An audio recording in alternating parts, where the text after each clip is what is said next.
Okay, hey guys, welcome back to QL Left. This is your boy Callie, It's your boy B back here. and we're just recovering the solo leveling, right? So we're still moving with that. It's been interesting. There's been some cool battles going on in there. We're seeing Sung Jimwoo soar to new heights. So let's see what we're starting off with now as we're kind of moving through. I think Sung Jimwoo is going into another dungeon. Right. So he and y'all gonna work me on this because I'm really bad with their names. Brown haired dude. I'm the brown haired dude. Jinho. So yeah, him and Jinho have worked out a little plan where they're buying up all the little C-rank dungeons. Yeah. And getting like a little crappy party just for the party minimum. You need 8 to go into it. You need 8 people to go into a C-rank dungeon. C-rank dungeon. Yep. And so then they're just going and cleaning up house, and then they're paying them off so they can get all the little crystals or whatever.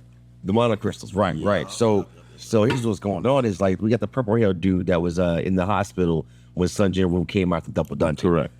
So He's a B-rank. I forgot what his name was. What's going up there? But right now we're gonna call him purple hair dude. So this guy is he pulls up with 3 convicts, and the 3 convicts were all perverts, whatever. You know what I'm saying? They trying to holler at the homeboy's healer and this and that.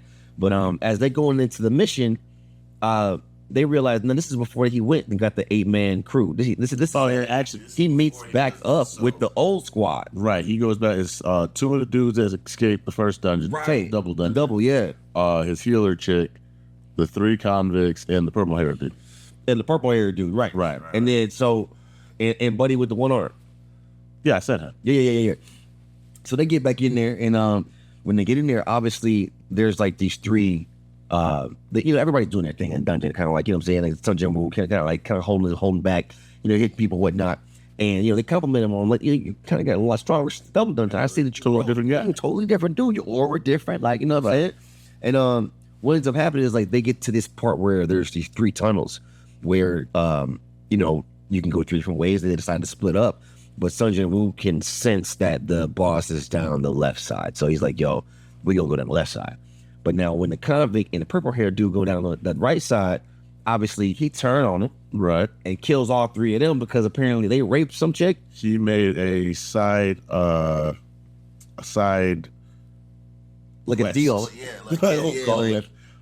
So this guy's daughter, and for our channel's purposes, we'll say assaulted, like physically assaulted, right? physically assaulted the guy's daughter, and it caused her to end up committing suicide. Right. So he offered his dude, purple hair dude, $3 billion $3 billion. to make sure these guys didn't come back from the dungeon quests. Go, and he put a price on their head. You know what I'm saying? So he goes in there and he takes the price because he's like, "Yo, I like doing this anyway." Yeah, his whole thing is he likes killing. I like killing people. Like, you know what I'm saying? He's He's one of those people that you call like a lizard, a guy that goes into the dead dungeons and kills people in the dungeon because whatever happens in a dungeon stays in the dungeon. So Right. you can't really speak about what happened because nobody was there, nobody's there to see it. It's kind of like hearsay, no witnesses. So it's your story against dead men tell no tales. Right. So we get in there and he turns on the 3 prisoners, and what ends up happening is Buddy from the old dungeon, they walk up on him like, "Oh, he killed the other guy from the dungeon." yeah." He was like, "Yo, what you doing?" Like, you know what I'm saying? So then he murders them. At this point, Sung Jimwoo notices that. So hold on. One arm Buddy and purple hair dude fight. One arm Buddy is a mage, so purple hair dude's not really afraid. Fire mage. Like, real talk, your skill set's not really built to deal with me. Right. So he tries to distract him. Boom, hits with the fire joint. Doesn't work. Right. So then he starts cutting him up. So then when him and Sung Jimwoo get ready to have their conflict, Sung Jimwoo's whole thing is, you could have just killed him. He said, but you want to totally with him. Like, he said, you're toying with him. You could have just easily killed him. He said, these what was that about? clearly show there's something wrong with you. Yes. Yeah, so they start throwing hands. They see that they're evenly matching speed. They both got the assassin class, kind of Right, going to Assassin's build. Only difference is, Sung Jimwoo could self-heal a lot quicker. Right. He's got the full recovery abilities, right? So that fight doesn't go well. Also, Sung Jimwoo, he's utilizing the dagger that he has that gives the debuff of poison. Yes. So like the poison goes through his eyes. Let me tell you. Yeah. So and they have a nice trade off. It was really good. Obviously, the guy ends up losing, but when he kills him, he gets this. Like every time Sung Jimwoo kills, if the system sees that the person has become bloodthirsty enough to pose a threat against Sung Jimwoo's life, it creates a quest for that person. And so once you get a quest for that person, then there's always a reward for the quest. So when he goes against an assassin with the stealth ability, he then is gifted the stealth ability to unlock. So, but he gets them in the form of these like little emeralds that he has to smash. Yeah, like rune stones. The rune stones. Yeah, rune stones. So he has to smash those in order to claim his abilities. You have to, your abilities must be claimed, otherwise you don't get them. So as you can see, when the teleportation got knocked out of his hand. So like the thing about it is he gets the stealth skill. Now he goes further into the dungeon, right? And wait, no, actually now he gets the ragtag gang. That's when so after that they get that dungeon. Yeah. And then because remember he told the one-armed dude and the girl to go ahead and leave. Yeah, because they cover for him who killed Buddy, right? You know what I'm saying? So then that's when he gets the bunch of people together. Yep. And they start hitting the dungeons up, and you know they're making a killing. Yeah, you know they're making mad money. Like, you know, my man's leveling up like if he's. And the thing, Buddy, what the company got mad because they were like, "Yo, you're taking all the C-reg dungeons, all the new like had no way. We got nothing to farm." So he's like, "Yo, you know," he ended up talking to Buddy at the table and whatnot, and he cut him the deal like, "Yo, I'll give you 3 for $2 million a pop." You know what I'm saying? But he really ended up ripping them off. He really ended up. All of the C-rank missions all of a sudden became available. This exposed his stealth skill too. Yeah. And he had got behind him and hit him with that, like they cut him if you cut him on the cheek. Yeah. I said, no, don't look back. You know what I'm saying? Don't turn around, dog.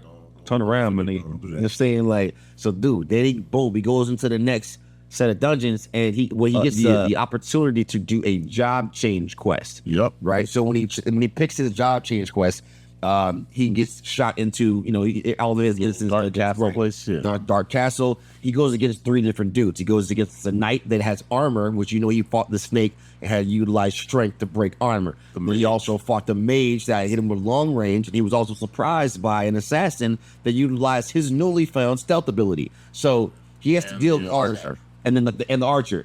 So he ends up having to fight 4 different people, ranged and CQC, close combat, like and also elemental mage. So he's got a bunch of things. Everybody he's fought before, he has to fight now again all at once. So then he ends up beating them, and he ends up going into the area where he has to fight Igris, the Blood Red, the knight that guards the empty throne. Right. Now this dude is so cold, man. When I tell you, when we pulled up, he came up out like out the smoke, like, you know what I'm saying? Hit the John Cena on him right quick.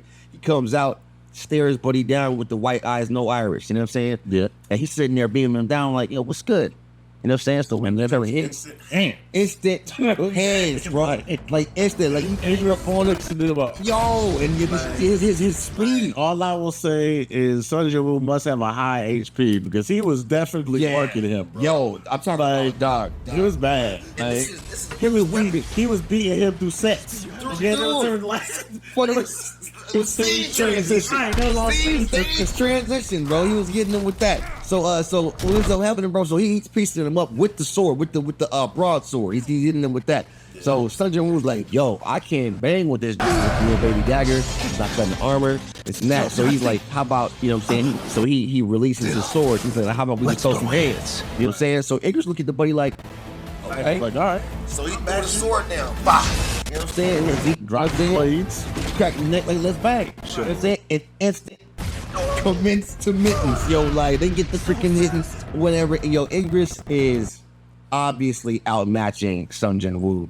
Like, to the point to where, well, Sung Jimwoo didn't land one kick to the neck. He had the one kick to the neck. Roundhouse kick, and then yo, he started reaching and started ragdoll. Four out, and he hit the up, down, side. He hitting him so fast in so many ways.